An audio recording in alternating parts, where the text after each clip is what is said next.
Siapa yang ada 50 gram ni bermaksud dia dah ada simpanan sekurang-kurangnya RM27,400. Siapa yang ada 100 gram ini bermaksud dia dah ada simpanan sekitar RM54,700. Kenapa emas ni membantu tuan-puan menyimpan dengan lebih mudah?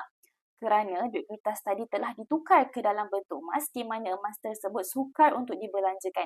Tetapi jika tuan-puan simpan duit kertas di dalam akaun bank, nombor yang banyak tu yang membuatkan tuan-puan rasa tuan-puan berduit. Dan akhirnya perasaan berduit itu yang menyebabkan tuan-puan susah untuk menyimpan.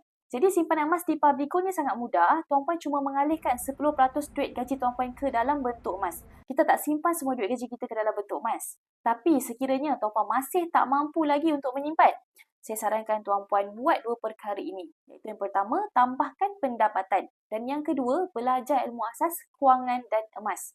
Jadi, bagi mereka yang telah bersedia untuk menabung emas bersama Publico, tuan-puan boleh terus klik link di bio saya atau klik di beg biru di bawah. Nanti saya bantu tuan-puan sebaiknya.